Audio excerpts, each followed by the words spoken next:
Greetings from Tokyo, my dear friends. This is Daisuke, and I very much hope that this video finds you well and in very good spirits wherever you are in the world. And it is with great pleasure that I introduce another one-on-one interview conversation. This time, I am very happy to welcome as our guest the one, the only, Bailee Walsh. And for those who know this channel, you will know Bailee. She is a wonderful person, a great friend of all of us, a great friend of this channel. She has been a friend since way back, since the early days of my YouTube channel. And we have been discussing films over the comments section.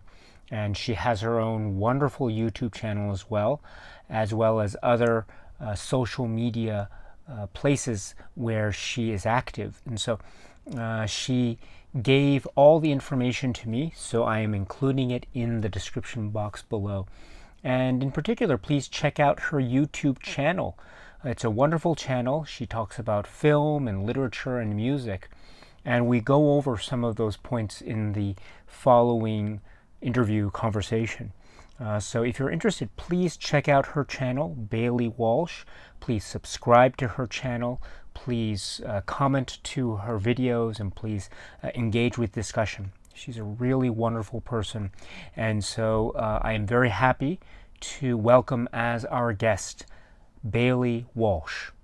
Okay, so greetings from Tokyo. This is Daisuke, and I am very happy today because we are joined by another fantastic guest and a dear friend of ours. This is the one, the only, Bailee Walsh. And Bailee is just a great cinema fan and filled with a lot of enthusiasm for cinema and music and literature. And she has her own YouTube channel, of course, which we all know about, and hopefully we can talk with her a little bit about that, because it's really great, and it's very active right now with a lot of different types of videos. But without further ado, please join me in welcoming Bailee. So hello, Bailee. Hi. It's nice to finally be able to speak to you live like Yes. this. Oh, yes. I didn't even think about that because it's usually through comments and now it's face to face. Yeah, so this is great. So how are you doing? I'm doing well. I'm feeling very busy right now because, as you said, I have been uploading pretty frequently and also doing school stuff, and just lots of things are on my mind. Hmm.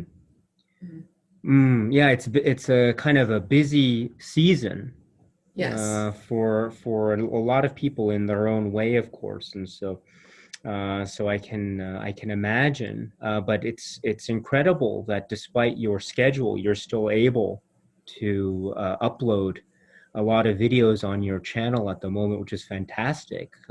Could you just maybe, for just in case anyone who might be curious about your channel, could you just let us know a little bit about your YouTube channel and the types of videos that you have been uploading recently, as an example? Yeah, so I talk about movies and books and music.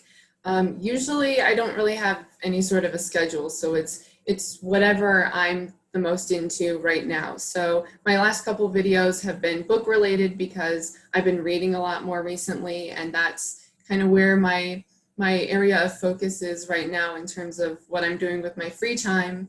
And before that, there were quite a few Criterion related videos.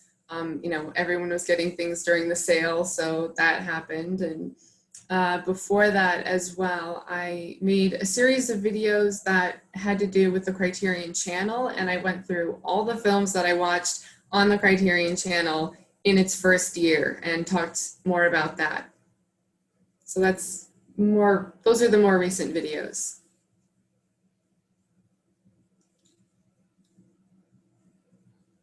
There we go. So sorry about that. So that, yeah, That's so I okay. know about your following the Criterion Collection.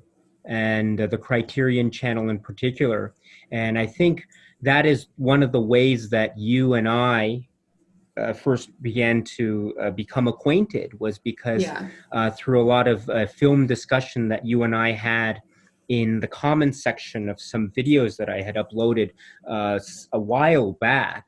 Yeah. And I think right, I think when I was first starting out was when we first really began to we had some really great exchanges, you and I, in the comments, some really kind of epic comments that Long you provided. comments. Yeah, they were Yeah. incredible, absolutely incredible. Like I think what, like Silence of the Lambs, or Yeah, Purple Moon. yeah, Purple Noon. Yeah. Mhm. So could you tell us just a little bit about, and you talked about the Criterion channel as well. So could you just tell us a little bit about what your impressions are of the Criterion channel and of the Criterion Collection overall? I mean, are you a fan? Are you not a fan? Are there any Of specific course, I'm a titles that you? fan. Oh, please tell us. I'd love to hear about Um, that. well, I mean, Criterion is just like so important to me anyway because it's it's one of the things that really helped me to discover so many more films. And like I was in high school and even before that, like I've always been watching movies. So watching the other videos that other interviews that you've had and you've been asking about like what are like important films that you've seen when you were younger, and I'm just like I was trying to rack my brain for some because I've always watched movies, but when I was in middle school and high school it started to get a little bit more specific, and then towards the end of high school I discovered Criterion, and just it just opened up my film knowledge and film world so much, just discovering more international cinema. I had already seen like a good handful of classic American films like old Hollywood and stuff, but still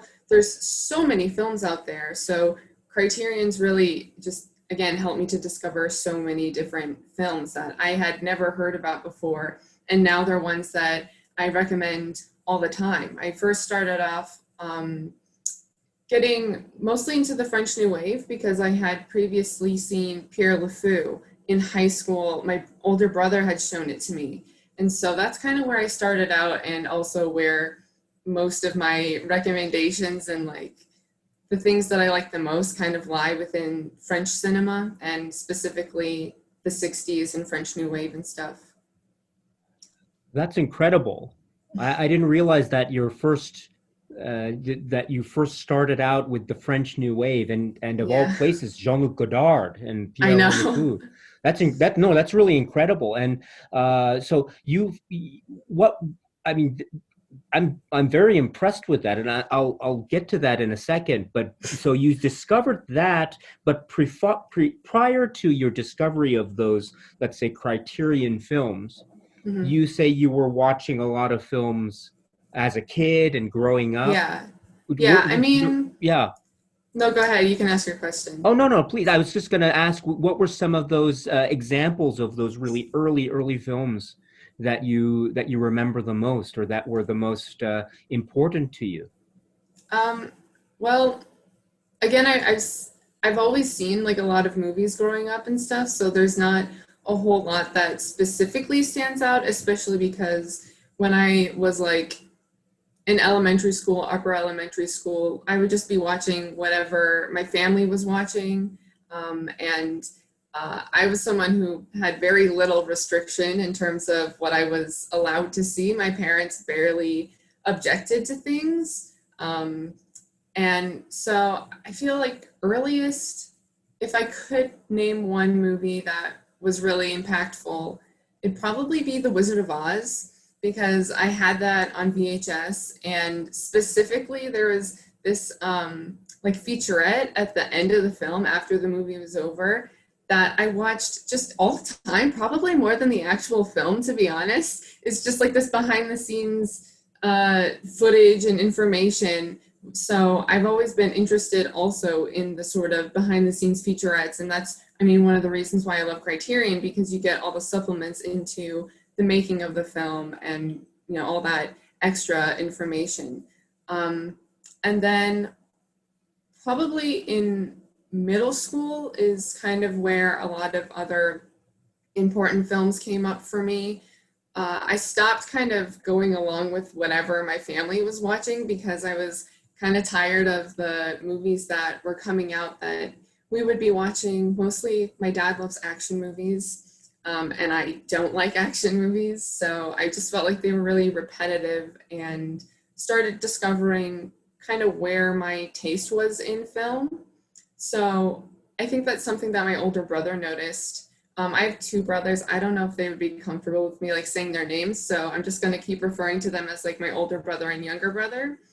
And so my older brother, I feel like he kind of noticed where my interests lie, and he actually introduced me to a lot of films, and that's where I ended up watching a number of films with him that then when I later discovered Criterion, I was like, oh, I've seen that before. Oh, okay, I've seen that one before. And like I mentioned with Pierre LeFou, that was a movie that he showed me my sophomore year of high school, but I had kind of forgotten about it until I discovered Criterion and recognized the image that they had for the cover. And I was like, wait, I've seen that. And other films that we watched when I was in middle school was a lot of Wes Anderson films. And so The Royal Tenenbaums is actually the first Criterion title that I ever got, because I just remembered watching it with him and wanting to see it again because that was the only time that I had seen it previously.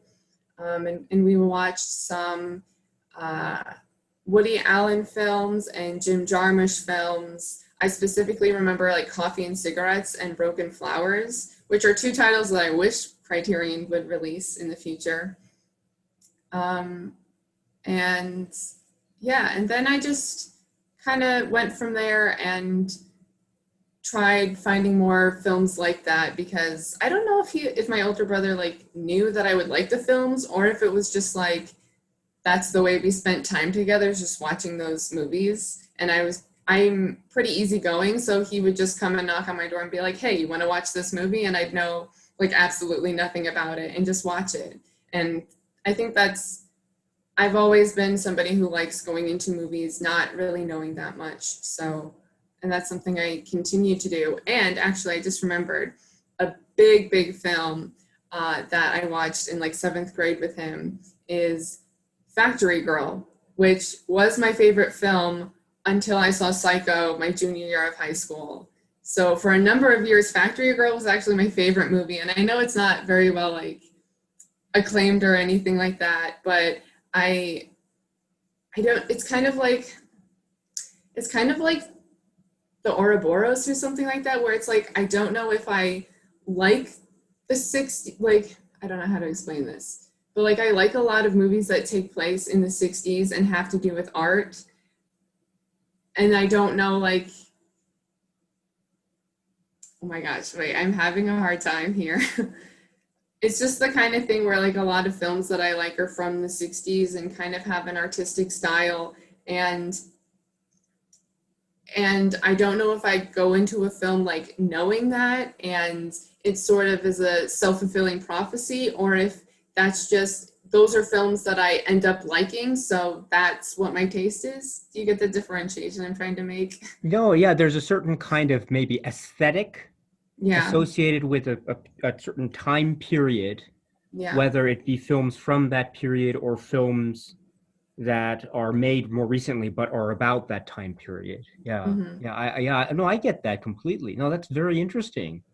And because you mentioned your older brother and Mm-hmm. how your older brother would just maybe show you some of these films so is this so were there a lot of these films that you could say that you had seen because of your older brother's influence?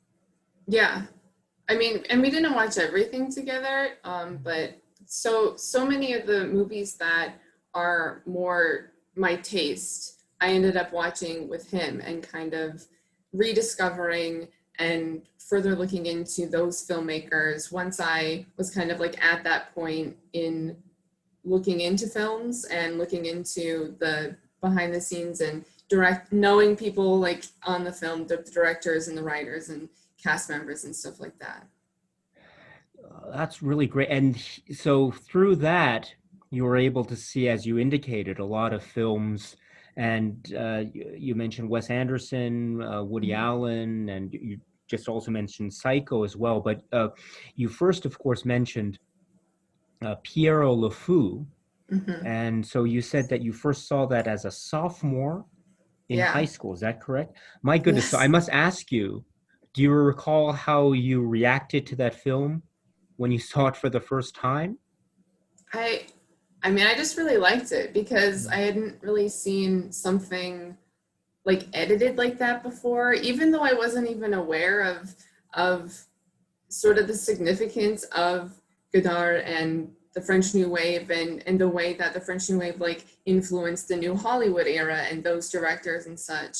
I just knew that I hadn't seen a movie necessarily like this before, and I just really liked it. And I liked the sort of lack of plot where you're just following the characters. And I'd always been interested in like French movies. I'm not exactly sure why, but like when we were able to choose a language to take, a foreign language to take in school, like I automatically knew I wanted to take French, but I don't really know why. And so I also just gravitated towards French movies as well. And I mean, those go along with each other because we also watched movies in my French class, but that was something that I don't think Pierre LeFou would ever be shown in a French class necessarily, but that was something that my older brother showed me. And yeah, I just remember really liking it.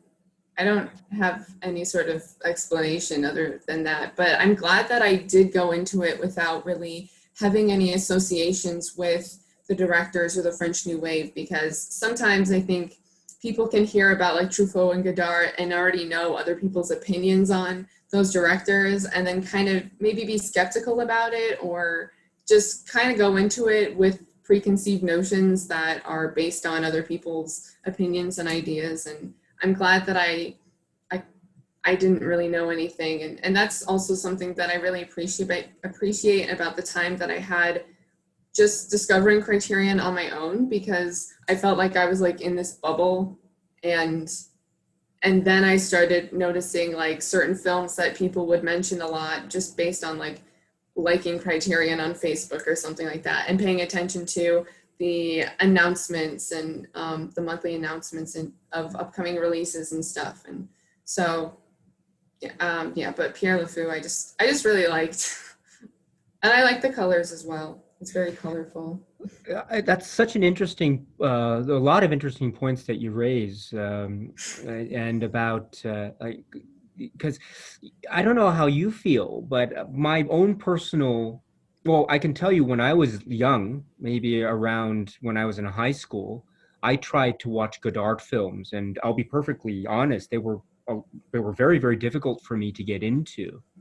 And it took me a lot of time to try to really acclimate myself to the rhythms and the cadences, if you will, of the way Godard tells his stories or makes his Mhm. points. And of course, it really depends on what period of Godard's career you're Yeah. talking about. If you're talking right, Yeah. the period where Pierre Le Fou falls is a very interesting one, but then it really is in stark contrast with some of his more recent works, as you know. So, Yeah. but uh, I find Pierre Le Fou to be one of his more accessible works for me. Still, I find it to be very difficult, which is why I'm very impressed with your initial reaction to the film. I'm very impressed. Incidentally, are there any other Godard films that you discovered along the way? You did mention that your first sort of film discovery, as it were, was the Nouvelle Vague, and Mhm. so were there other Godard films or other Nouvelle Vague French New Wave films that you discovered as you begun this cinematic journey of yours? Yeah, I mean, I've seen, I think, all of Godard's French New Wave films except for Tout va bien, which is really closer to the end of the era and movement anyway. I think that's the only one I haven't seen.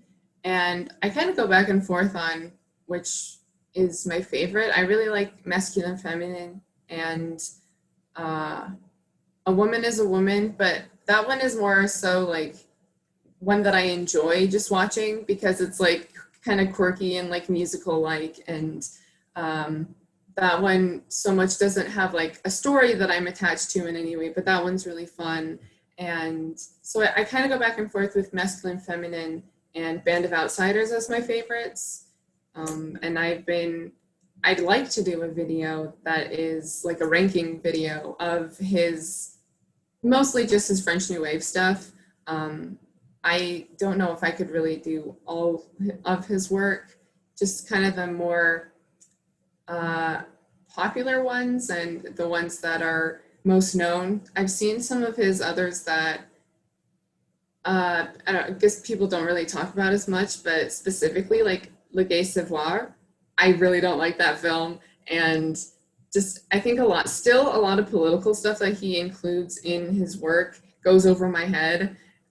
So that one definitely is one that is more political that I just don't really get. And I just remember like two people being in this dark room, like having conversations, and I'm like, what's happening? So I have seen a handful of Truffaut films, but I don't think I haven't seen the Truffaut film yet that has really like spoken to me. So I've seen Jules and Jim, but I don't know how much I like it. Like the ending is kind of like, oh, like obviously I don't want to go into spoilers or anything, but I wasn't expecting it to go in the direction that it did. I've seen Mississippi Mermaid, I think is his as well. And I'm like looking at my movies over there. The Bride Wore Black I've also seen, and they're like interesting to watch, but I just don't find myself rewatching them or as interested in them and the stories and such. But there's so many French New Wave like associated directors and like I love Melville, even though he's not really a French New Wave director. He's just sort of like a mentor and associated with the movement just from being a French director around the same time. I really like his work though. Yeah. Very interesting. And because I always have to remind myself, right, that you are still, you are still, right, kind of studying and a student. So you are still very, you're much younger than I. And so, but you have a wonderful, how should I put it, appreciation for many of the films that I also really enjoy. And you have a great sense of kind of a maturity that is, I think, evident. Just the example alone of your reaction to Pierre Le Fou is, I think, strong evidence of that, which I think is absolutely brilliant. And then other discoveries along the way. You know, it's an interesting thing, the French New Wave.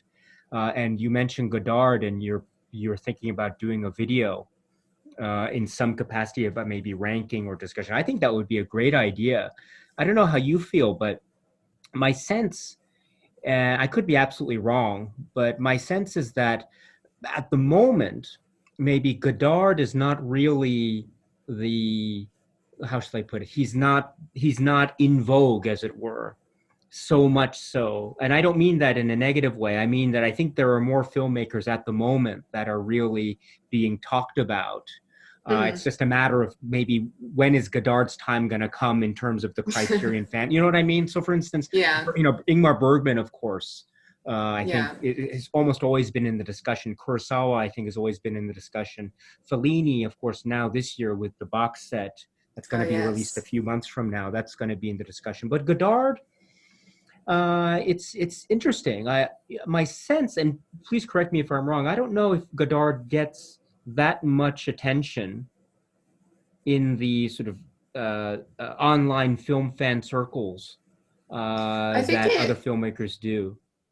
I think it sort of depends on who you watch, but also like in more recent years, I think people are going to continue talking about sort of, especially if they're into Criterion, the more recent releases, the directors of those films are going to be talked about more, you know. And like I want to mention Varda, but unfortunately, I actually have not seen any of her films before, so that's like a big blind spot for me.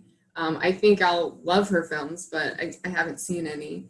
And, you know, I know that she's been talked about, and Bergman, I mean, that huge box set that I very much want, but it'll come eventually. So yeah, I think it has a lot to do with the more recent releases and just people's personal taste on what they're discovering as well. So I mean, when I was getting more into the French New Wave, I think there was still a good number of his films being released, because it was around the same time that like Pierre Le Fou and I don't know, like a handful of like Army of Shadows and a bunch of other Melville films, they were going out of print. And so I know that those were getting like talked about a lot. So yeah, I agree though that I feel like he's not really talked about as much unless someone mentions like the French New Wave, or I feel like automatically if you say Godard, Truffaut is also associated, and the other way around. So no, but I agree. He doesn't get talked about a whole lot unless that's just where people are watching. That's interesting. Yes, and then as you mentioned that, I mean, it of course, I was immediately reminded, right, of the recent Godard film releases, Le Petit Soldat, Mm-hmm. earlier in the year, I believe, and also the upcoming reemergence Yeah. of the film Pierre Le Fou, right? Mm-hmm. And the cover is different, I know, but Yeah. yeah, and but right, the film, I think it'll be very interesting to. Well, it's very great to have that back, as it were, because that's Mm-hmm. one of the more famous or infamous OOP titles, as you Yeah. know, in the Criterion Collection. But you mentioned in your conversation now, you mentioned about how you have your own. You're looking at the shelves or something off Oh screen. yeah. So could you let us know what would you say is, roughly speaking, the sort of ratio breakdown between the films that you watch on physical media Mm-hmm. versus the films that you watch, say, on the Criterion Channel or other streaming services? Like, what is the ratio on which you rely on physical media versus the ratio that you rely on streaming services for your own consumption of films, Criterion or otherwise? I mostly watch the movies that I physically own. I do watch a lot on streaming. I'm trying to like separate the TV shows out of my mind right now, because I do watch most, like if I'm on a streaming service, I'm probably watching a TV show as opposed to a movie. I'm really lazy kind of with watching movies on streaming services, because I feel like I know they're going to be there. And even if something is going off of Netflix or something, they are still like rotational, and I know it'll probably be back. Like there are titles that come on and off all the time, and that's something that I've already noticed with the Criterion channel, is that titles will go off and then they'll be back on a handful of months later. So it's like, oh, I'm glad that it's back on, so now I can actually watch it. But also, if it's going to be there for a really long time, I'd rather focus my attention on things that are going off the channel, and off of just like, specifically with the Criterion channel, I know that these are films that probably are not going to be on another streaming service, or possibly don't have a physical release. So that's why I like to focus with movies on the Criterion channel. And then mostly, if I'm watching something, a specific title on a streaming service, it's probably because like lately I've been watching a lot of adaptations of books that I've read. So it's usually if I'm looking for a specific movie and it's like, okay, that's on Hulu, or okay, that's on Netflix. So it's mostly a specific title that I'm looking for, and then that's what I end up watching. But in terms of comparing physical media and streaming, I don't know. I just like prefer my discs, and sometimes I'll even put off sort of watching a movie until I have the physical release, because I'd rather have it to put in my player and then go through all the supplements the way that I want to, instead of just like watching the movie and then not having anything else to watch to go along with it. That's interesting. That is, you have a very interesting take on this. Yeah, you are no, I'm because it's like I know, and maybe that's my own sort of my own maybe oversimplification of my own approach and thinking, but it's like you really sound. I mean, you sound like you have a real preference for watching films on physical media, even Hmm. though, of course, that you as you say, you acknowledge the real great utility and benefit of streaming services. Yeah.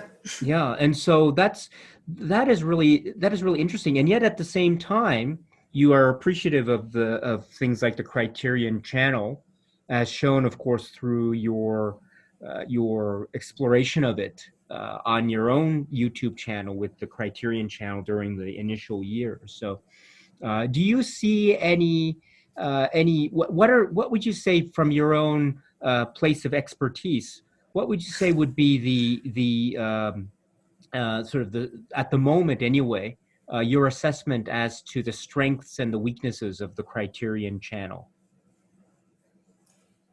Oh boy, that's a big question. Um, I mean, obviously, the biggest plus is just having all the films available to watch.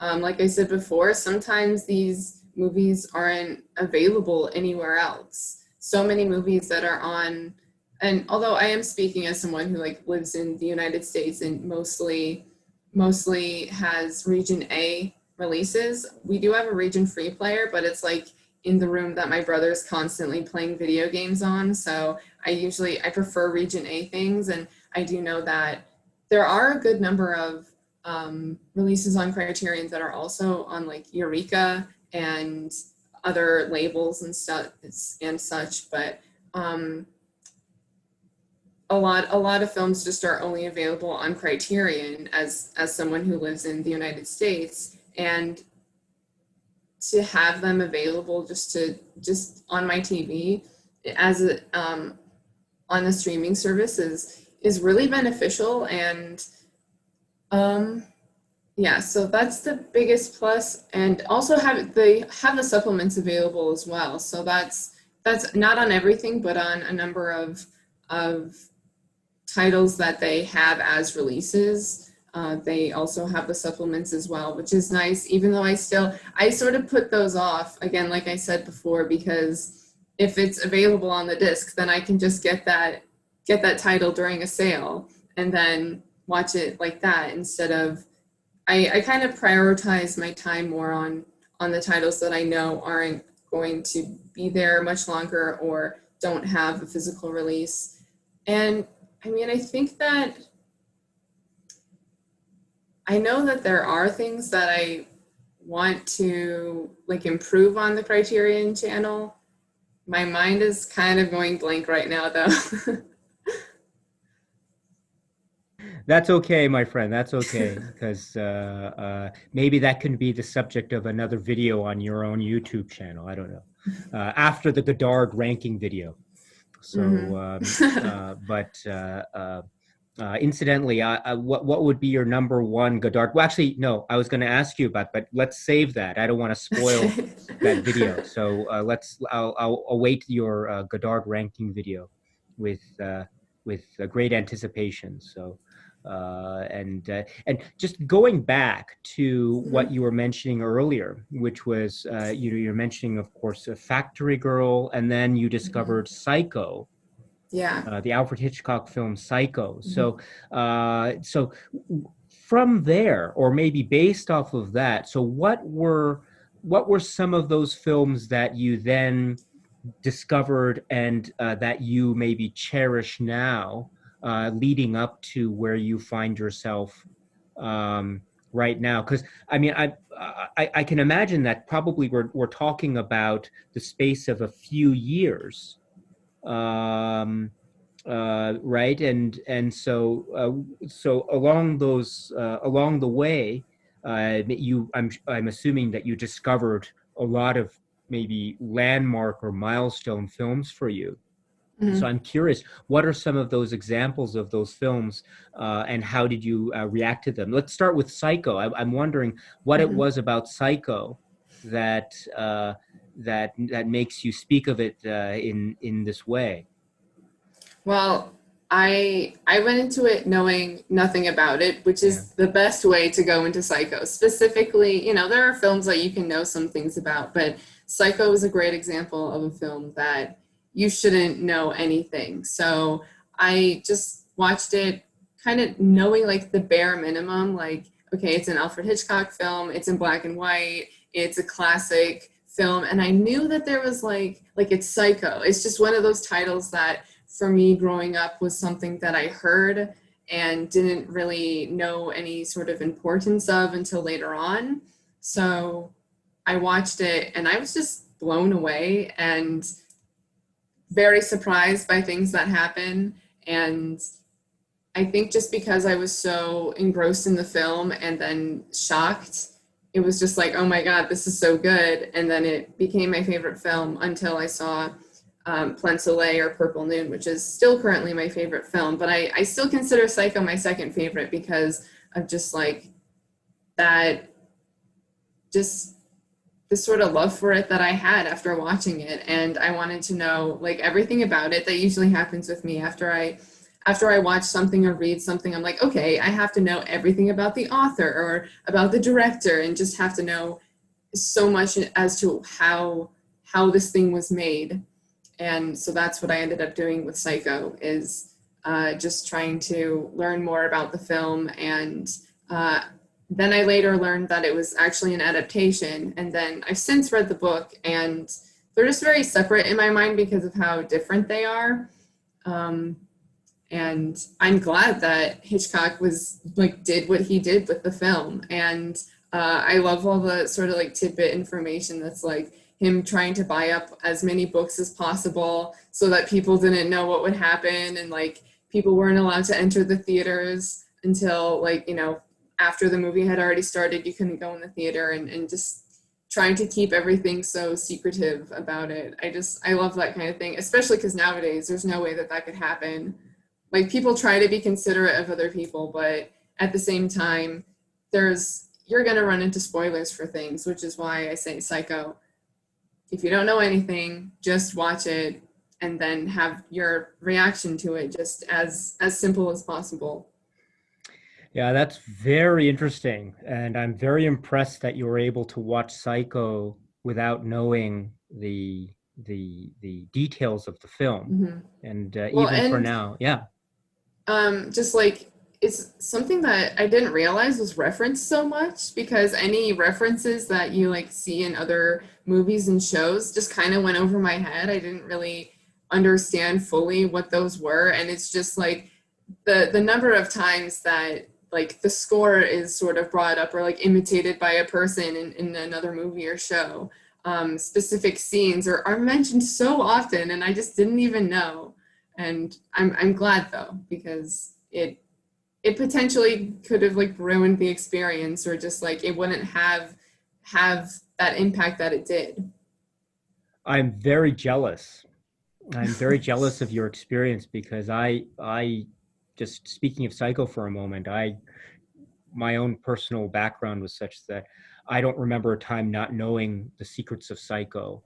And Mhm. I remember, I don't even remember the first time I saw it because I always, it's like one of those films that just has always been there. So I've always known what Mhm. it's about. So, and I felt this way. I felt so much, how should I put it? I felt I knew the secrets of Psycho so much that I assumed everyone around me felt the same Yeah. way. So I always assumed that everyone knew about Psycho. And so I remember in my high school class, English class, maybe I was a junior or sophomore, I forget exactly, but around that time, we were reading the American literature work by Edith Wharton called Ethan Frome. Mm-hmm. And I remember we had to do some project or something, and I thought, oh, I recognize some visual similarities or even some narrative similarities between Ethan Frome and the film Psycho. And so I thought it would be an interesting idea to try to make some comparisons in class and do an in-class presentation. And part of that in-class presentation I did was actually showing scenes of Psycho. And so I showed some specific, like, real key moments of the film Mm-hmm. Psycho Oh my gosh. to the class, and I was just Mm. very innocently thinking, oh, everyone knows Psycho, no worries Yeah. about it. And then by the end, there were some really kind of scary moments, and Mhm. by the time I finished, there was someone there who's screaming in the class.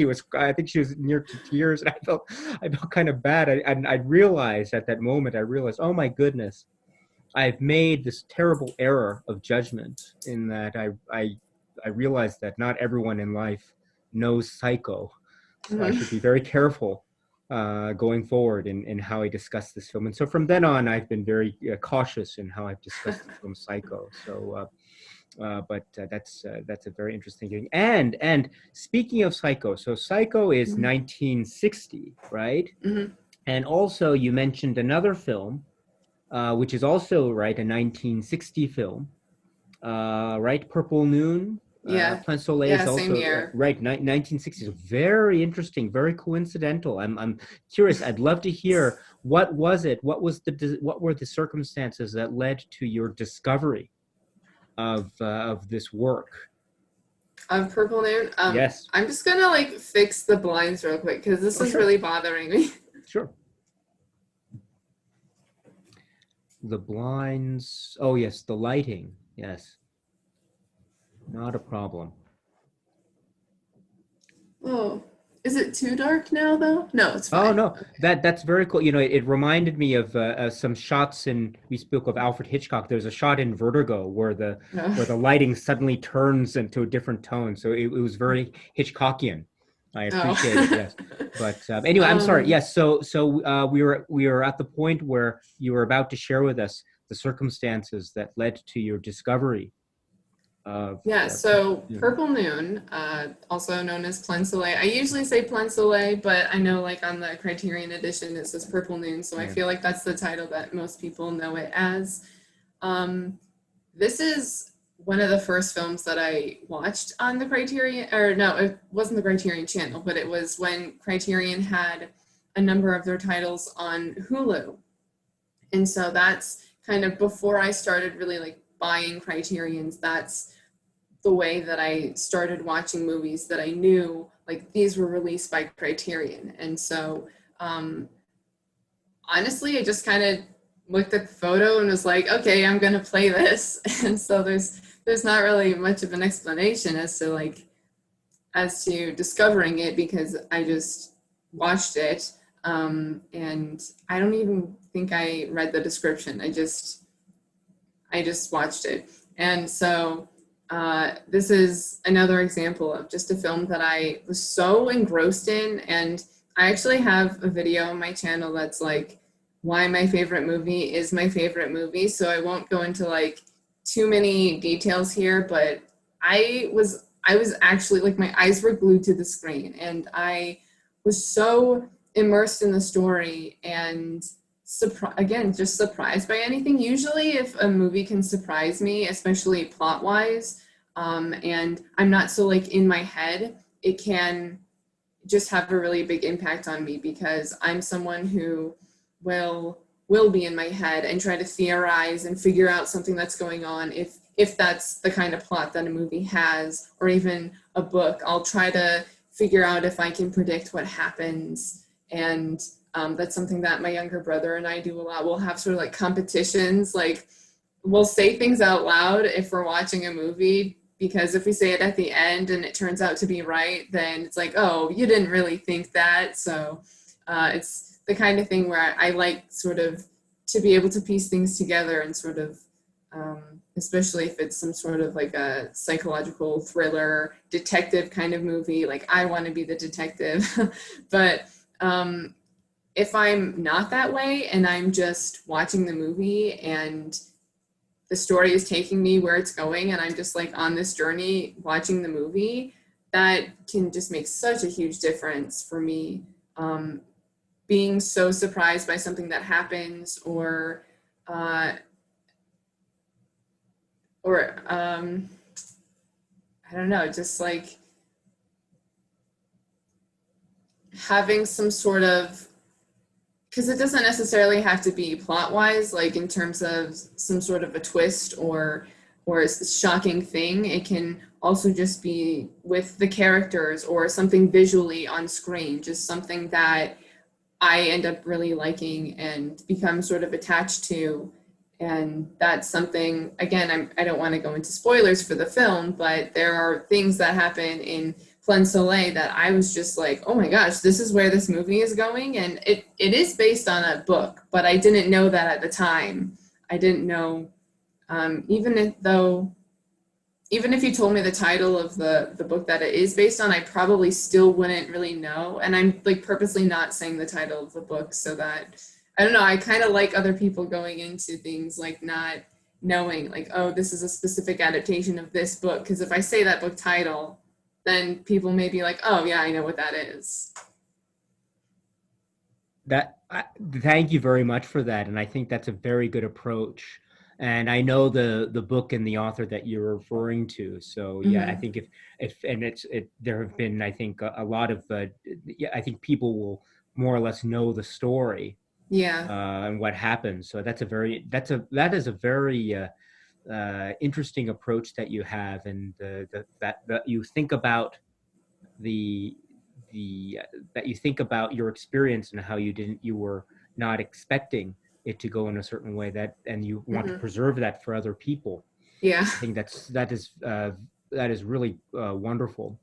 And I guess what I was gonna do then was then to ask you, and I won't mention this particular author or that particular book title, but then Mm-hmm. but it does lead me to my next question, which is something that you brought up now, and also something that you had referred to earlier in the conversation, which is that you are also an avid reader, and also that you are looking for a lot of film adaptations. Mm-hmm. And so, I guess that leads me to the question of where you feel comfortable mentioning the title. What are some of those examples of film adaptations that you think really worked for you? Um, So, okay, wait, I'm sort of gonna cheat because I do have a letterbox list of some of my favorite adaptations, and I just don't want to forget any. So I'm gonna go to my list. And actually, I haven't read the book that Plein Soleil is based on. I do want to, and the subsequent books, but I don't know. It's just a title that sort of, because I'm already familiar with the story, I haven't gotten around to yet. That happens to me often if I watch a movie and I don't know it's based on a book. I'll kind of not want to pick up that book as much, unless I end up like, well, that doesn't make sense because if I do end up loving the movie and I haven't read the book of Plein Soleil, but so some of this is one that I actually mentioned in one of like the earlier comments when I first like discovered your channel and we were going back and forth. I really like the adaptation for The Virgin Suicides, which is one of my favorite books also.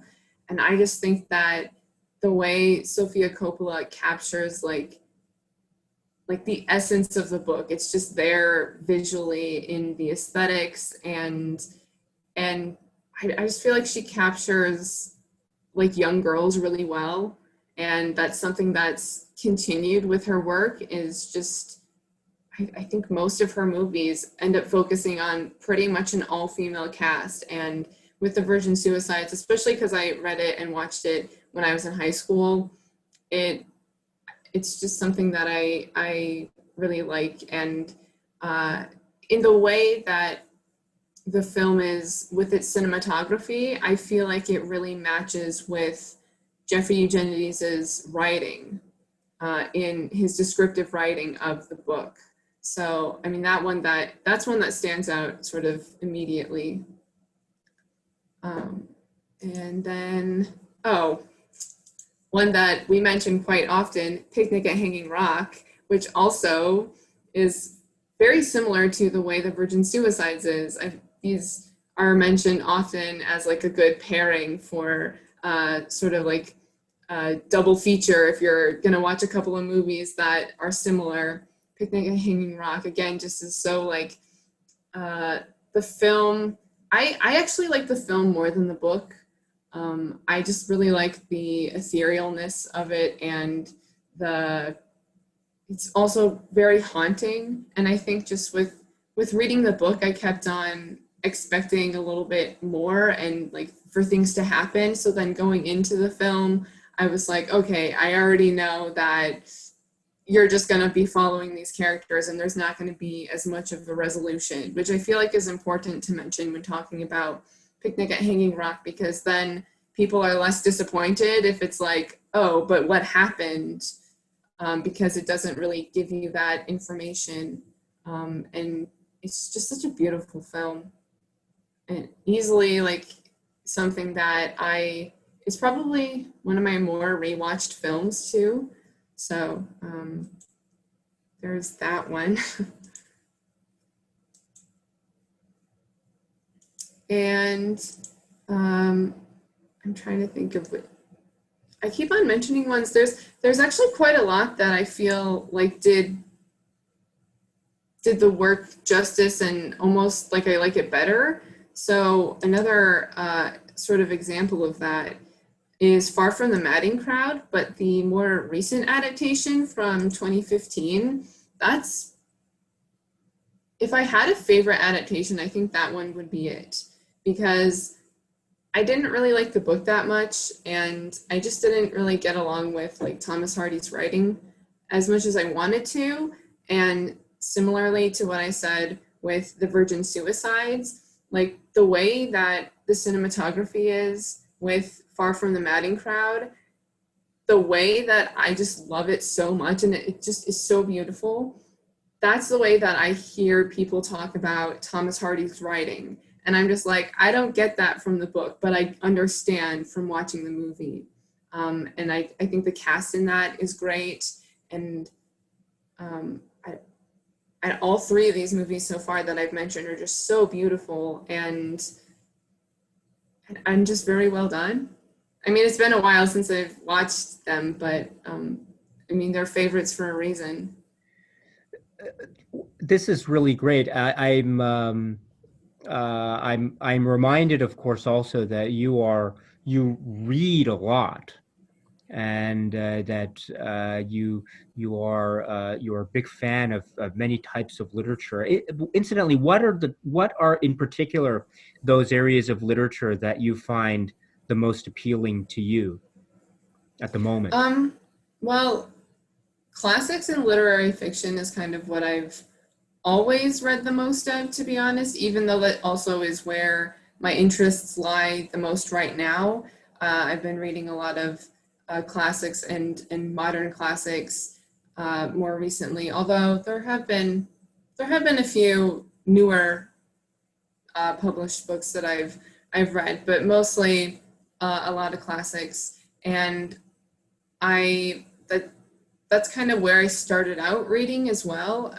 Yes, I read the sort of YA series and younger fiction when I was younger, but when I started getting more into I guess adult literature, classics is kind of where I just gravitated towards, and also historical fiction, because I've always been a fan of like period pieces in general, in terms of stories. So that just classics in a way are period pieces. And that's also why I like a lot of films that are period pieces. So classics and literary fiction, specifically historical fiction, is what I read the most of, but I do have a lot of fantasy books that I have not completely delved into yet because I'm trying to not read something that's, I'm just being really particular with the order that I'm reading things in, because I don't want to read something that's too much of a high fantasy that I feel like I may not understand as much, or that may be so great potentially, and then end up not enjoying things that are much more of like a loose fantasy in a way. But I'm not like a fantasy expert. There are just a lot of books that are fantasy that I want to read. And I do read a good amount of nonfiction as well. Like I said before, with just like watching a movie or reading a book, I'll want to know more about them. So I have a lot of like biographies and memoirs that have to do with authors or people involved in film. Yeah, that's the gist of like my bookshelves pretty much. What was the last thing you read? The last thing, well, I'm currently reading the Strange Case of Dr. Jekyll and Mr. Hyde. And I think the last book I finished, I can't remember. What was the last book I finished? Now I'm just like curious on my own, because I've been going kind of back and forth between listening to audiobooks and physically reading. So, and I read multiple books at once. So, oh yes, I finished the audiobook of Daisy Jones and the Six by Taylor Jenkins Reid. That was the last book that I read or listened to, which is a newer published book that is, she's an author that gets a lot of buzz on BookTube or in specific areas of BookTube. So, yeah. Do you listen to a lot of audiobooks as well, or do you find it's like what's the ratio there as well, audiobooks versus actual the books themselves? Well, like last year was a really not great reading year for me. I mostly just listened to audiobooks and didn't even read that many books in general. And so this year, I've been reading a lot more and been more in the mood to read. But I try to I prefer reading books physically, but also I do have a lot of books available on audiobook, and I share I just use my dad's Audible account because he never uses all of his credits. So I make sure that they're being used before they expire pretty much. But sometimes there are certain titles that I feel like I'd rather listen to on audiobook, or just sort of like have the experience that way. I have more sort of nonfiction books on audiobook, and books that I've just heard really good things about in terms of the production, because I like it when there's like more of a full cast, or maybe there's some also maybe sound effects or music or something like that. Like those kind of productions can really enhance the reading experience in a way. But I feel like I don't remember things as much when I'm listening to them, which is why I prefer reading physical books, and I own a lot of books, so that's where I would like to. That's how I would like to be reading. But sometimes it's easy to just like, if I'm cooking downstairs, or if I'm doing something else, then to listen to an audiobook is always like a great way to just get through a book. I mean, not to make it sound like I'm just trying to get through books, but there are a lot of books that I want to read. Yeah, I have to ask, this is amazing. So like what is your general schedule, in the sense that maybe how many films would you say that you tend to watch, let's say in a given week, and then on top of that, how many books are you reading during that time? Because you say you tend to read more than one book at a time. In other words, I guess what I'm trying to get at is like are you able to focus on many different, let's say, multitask in terms of watching films and reading. Are you able to do that in a way that's satisfactory to you? And if so, what is the general pace or volume of the amount that you tend to absorb or to experience, let's say, in a given period of time, say in a week or so? hmm it kind of depends. It's sort of, I fluctuate a lot. I am okay with like reading a bit or so every day and then like maybe also watching a movie every couple of nights, but usually my interest is really focused on one particular area. So if I'm unless I'm specifically seeking out like adaptations, like I said, usually if I'm reading, I'm pretty much only reading with my free time. And then when I get really into films, like, you know, if I purchase films or if I see a bunch of new titles on a streaming service, I'm like, oh, let me, you know, watch all of those. And then reading will kind of be pushed to the side a bit. So I'm not very good with like balancing it, but I think I also kind of prefer it that way because then my attention isn't so scattered, and I'm just more likely to like remember things, and which is more important I feel like for reading, because I wouldn't want to be like halfway through a book and then not remember things that happened previously because I've been more into watching a movie or something, which is you know, no one, I wouldn't really want to start like a book over in that sense. And yeah, I mean, I guess that answers your question. I mean, I'm very I'm very impressed because one of the things that I'm finding, maybe as I'm getting a little bit older, I'm not sure, but one of the things that I'm finding more and more is that I'm finding that it's hard for me to concentrate on more than one thing at a time or more than one work Mhm. at a time. I think the best that I'm able to muster up is I I I make sure to read a little bit every day. I think it's actually very important, and I've been doing it. Mhm. It's something that I will never stop doing. But I find that I have to sort of compartmentalize my my my focus or energy such that during these hours or during this time I'm focusing on the work that I'm reading, and then Mhm. outside of those hours, then I'm able to break free of that thinking and then think about other things. Because otherwise, if I don't do that, then I tend to mix things up and all the Yeah. details tend to get lost in that shuffle. So if I'm watching a Yeah. film and reading something that's completely different, then if I don't compartmentalize in my own brain, then it Mhm. becomes just a big mess and I can't retain the information. So Yeah, that's uh, why if I'm reading more than one book at a time, I try to make sure that it's like different genres so that I can differentiate them.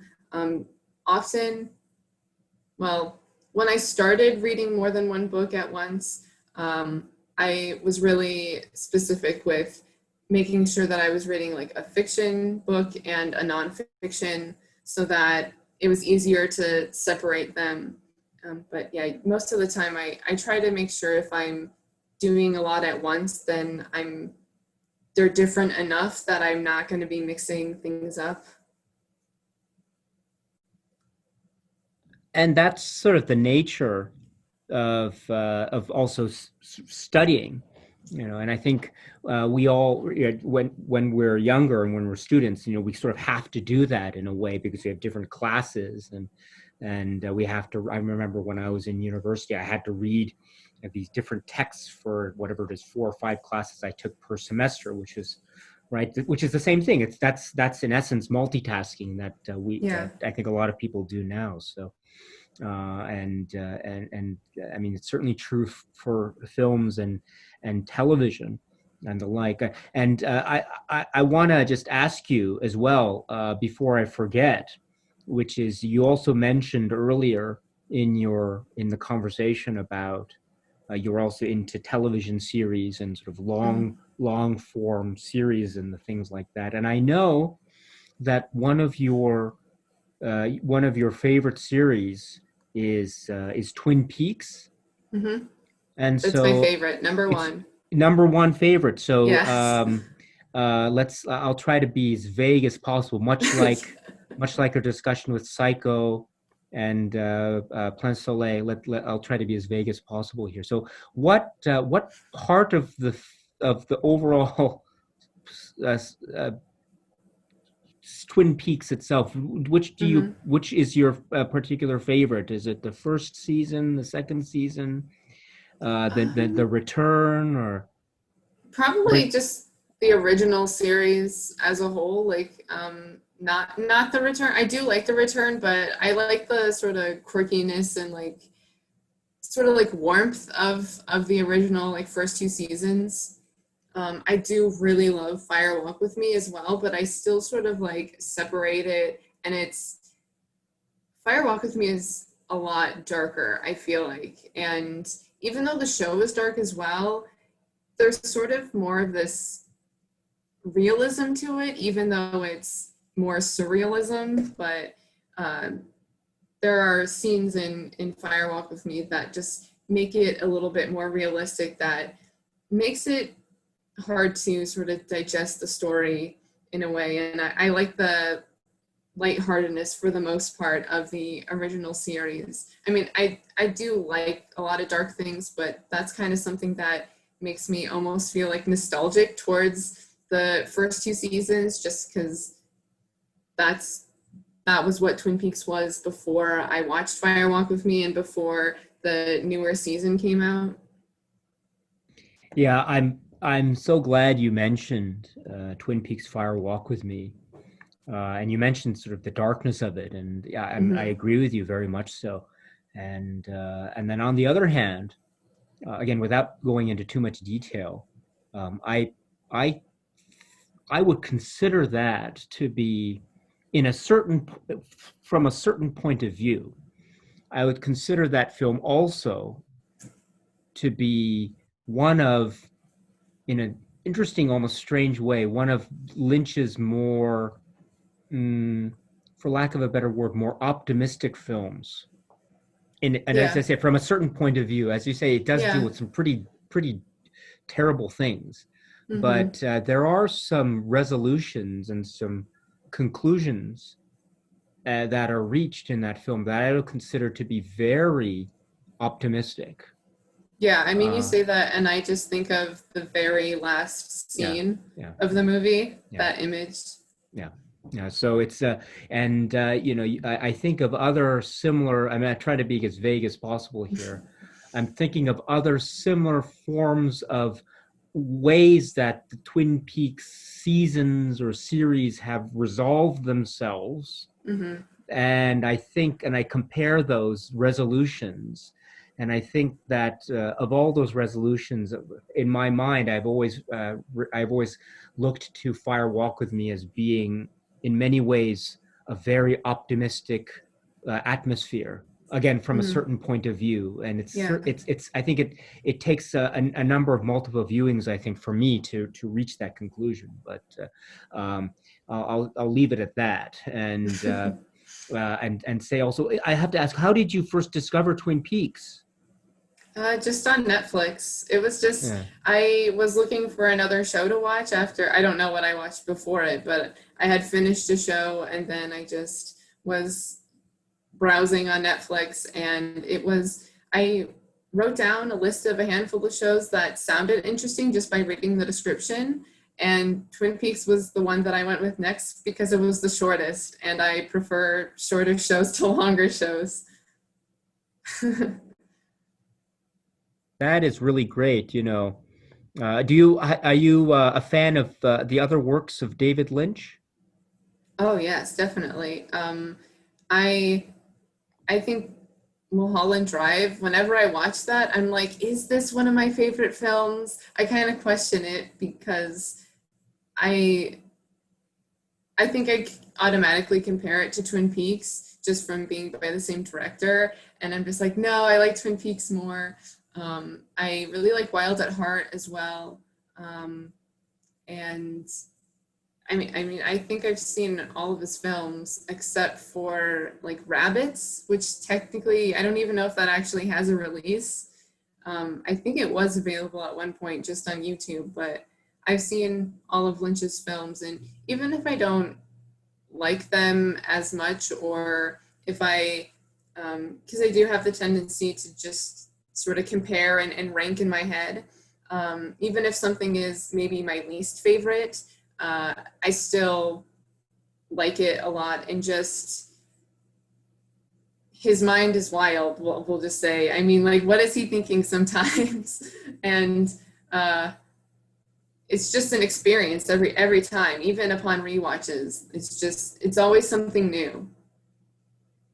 Yeah, I have the same feelings about his works, and they have a certain kind of aura about them. There's something very simple on the one hand about the construction of certain scenes, but Hmm. it's through this construction something happens in the alchemy of his cinema, whatever it is. I he has the magic formula, the secret sauce, something, right? But there's something there that's just, it's just magic, and it's amazing how it kind of comes from nowhere. I mean, again, I'll try to be as vague as possible, but there's a moment in the film Inland Empire Hmm. where and you've seen the film, right? Inland Empire. Yes, yes. There's I Oh saw my that in gosh, the a yeah. 3 hour film that feels like a 5 hour film. And right is it, and it, I don't know if that's a good thing or a bad thing, but that's the great Yeah. thing. Yeah. But I remember seeing that. I saw that twice in the theater when it was first released. Um, and everyone was screaming at certain moments. It was like a really what a what a interesting thing. And I remember the person behind me was snoring, just fell asleep, maybe, because I think it's one of those things that has a different impact depending on who you are, of course. Yeah. But I remember there's one particular moment where just something quite shocking and horrific suddenly emerges out of what seems to be nowhere. Just something happens, and then boom! It just suddenly something happens, and it's just that is the kind of power of his work in a dark way, but that is also very much existing in the beautiful, poignant, quieter moments of humanity that he shows.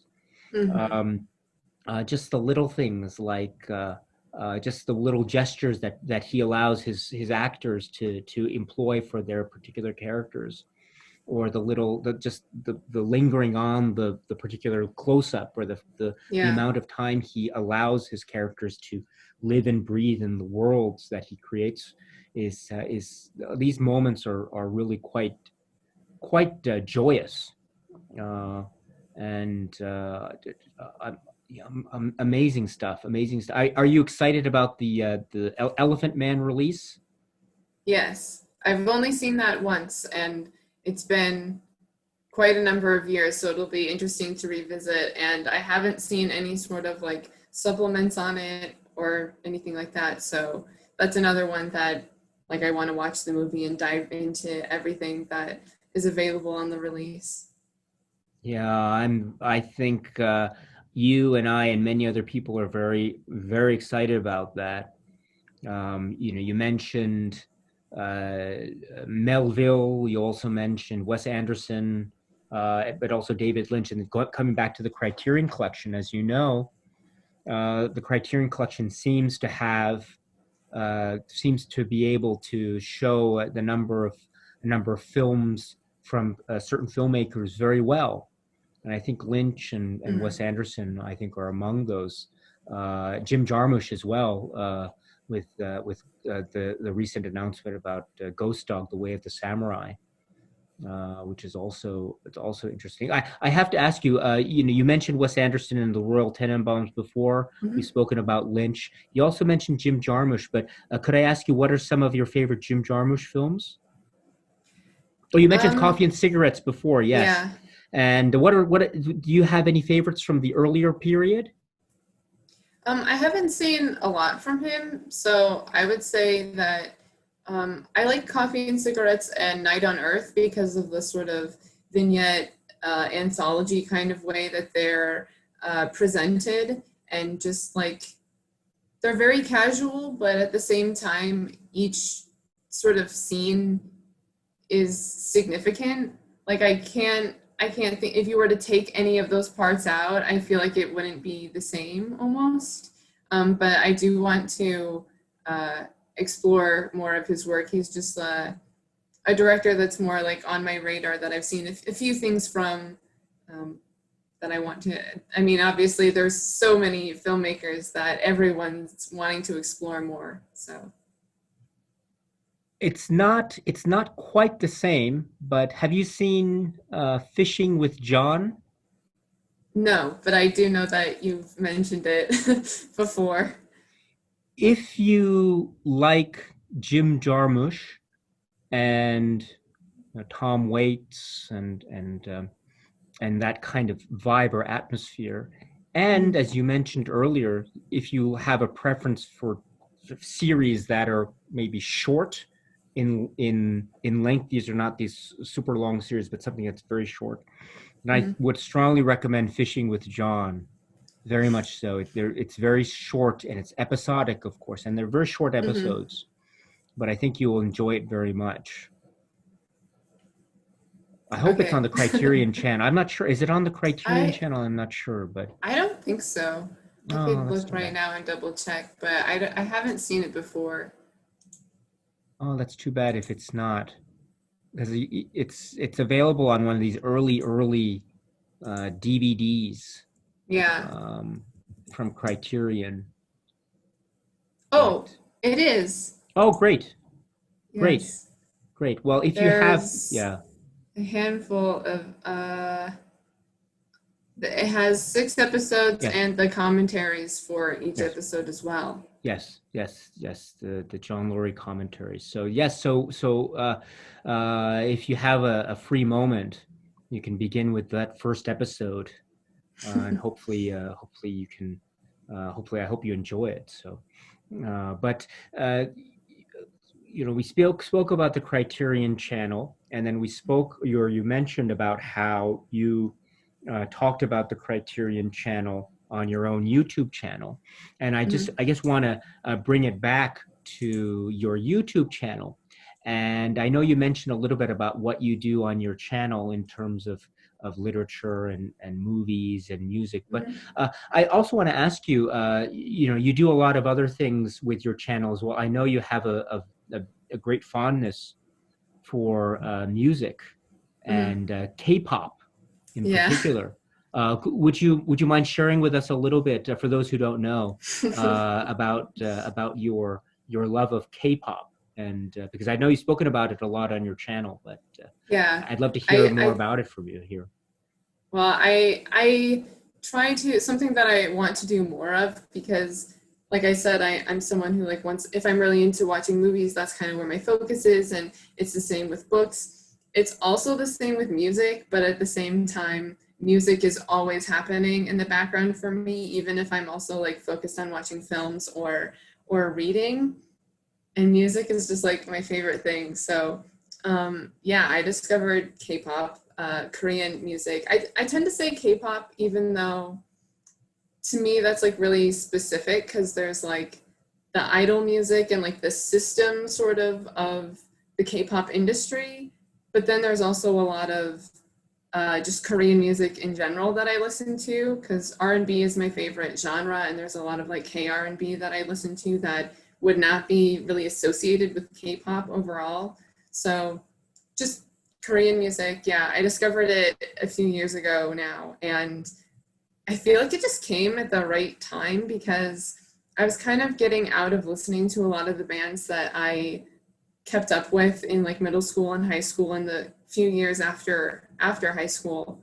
And I don't know if this is like surprising, but my parents are always like, uh, just they think it's very interesting that my interests are so varied. So with like the music that I listen to and the films that I like and the literature that I read, But actually, before I get into K-pop, I mostly listen to like alternative punk rock stuff, like heavier, not metal, because I like to sing. But if you are unfamiliar with metal, you may think that I listened to metal, like that kind of heavier stuff, and as well as like alternative.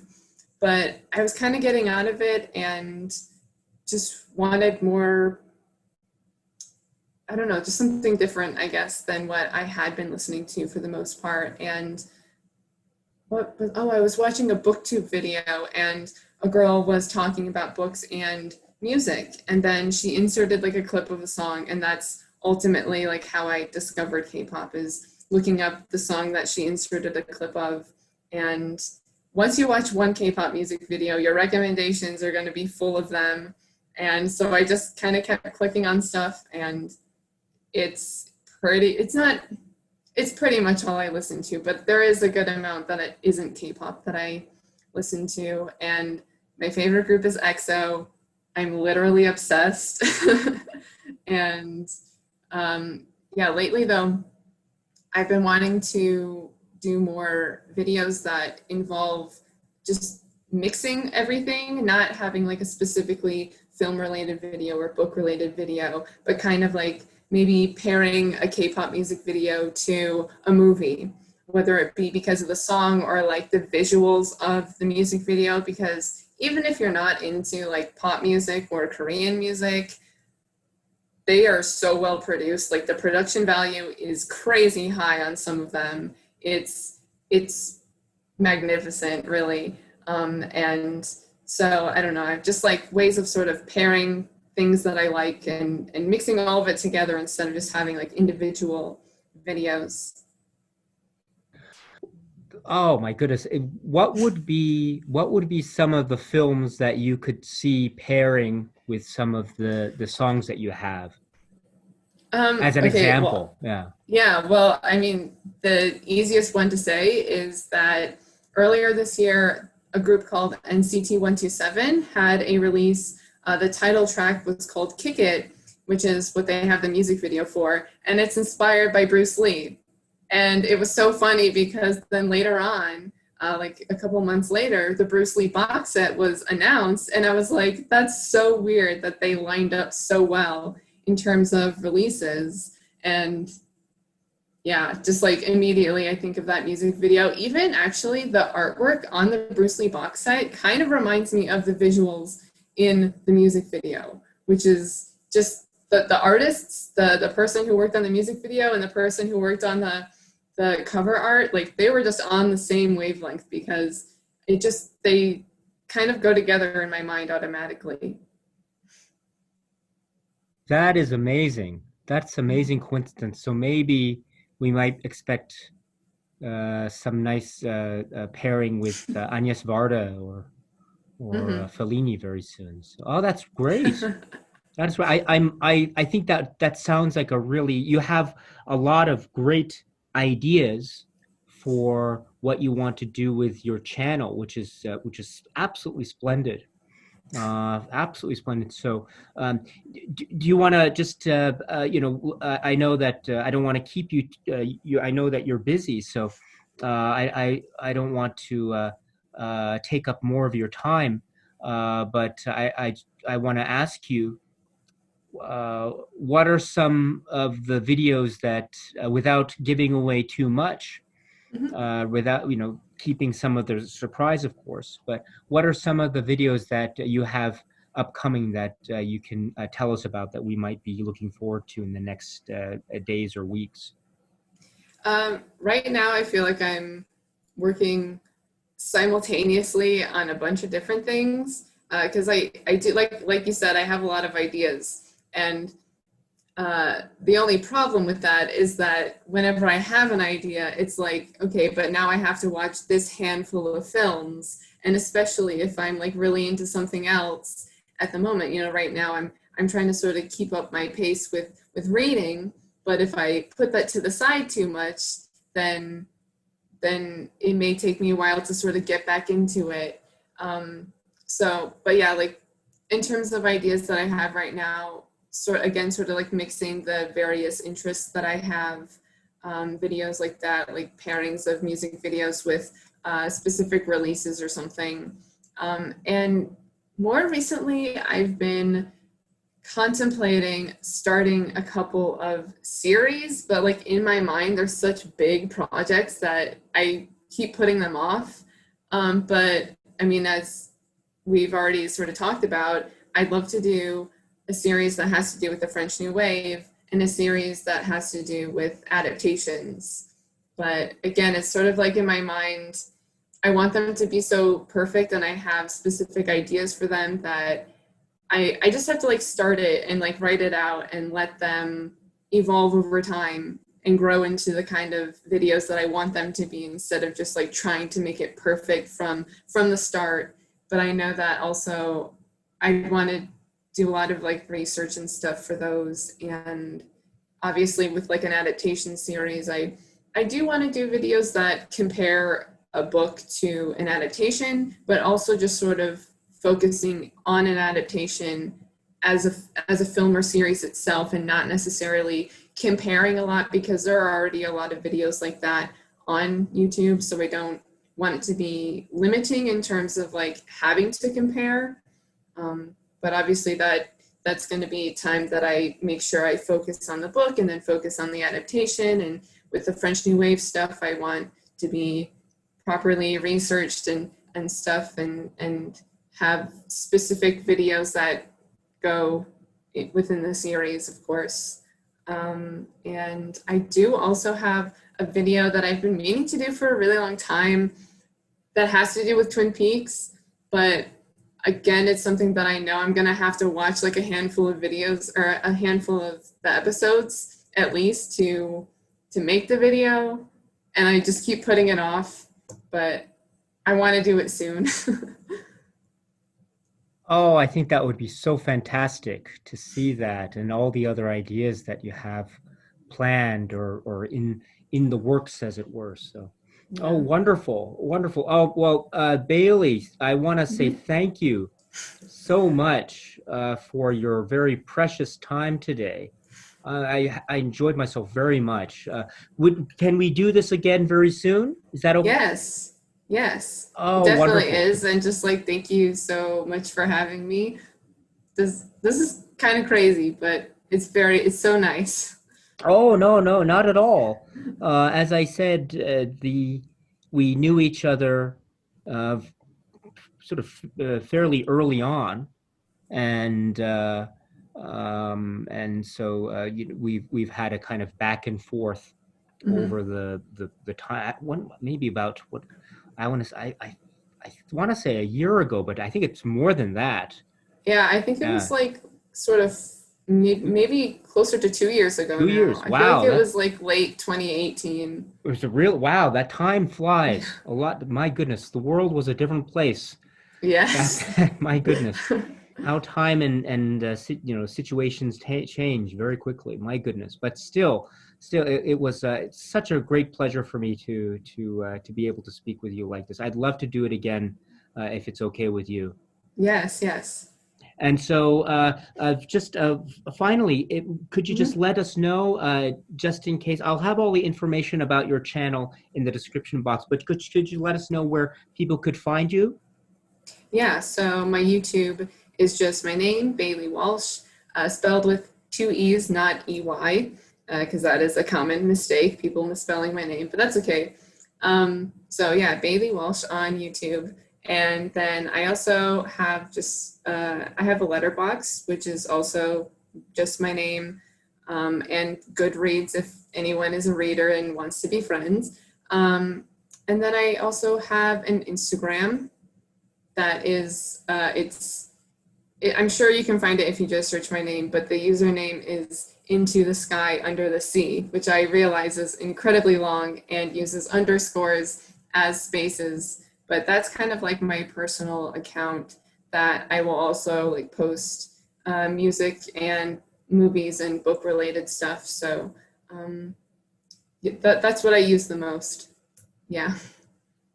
Okay, that's wonderful. I'll have all that information. No, it's great. It's fantastic. I'll have all the information in the description box of the video so people can take a look and do so. So please check out Bailee Walsh's various social media places, her YouTube channel as well. It's wonderful. Check out all the videos there. Subscribe to the channel and get notifications and the bell icon and all that. And thumbs up on all our videos because they're really wonderful. And we look forward, Bailee, to your next videos with great anticipation. So thank you so much, my dear friend. Thank you for your time, and we will talk very soon. Okay. All right. Thank you very much. Thank you.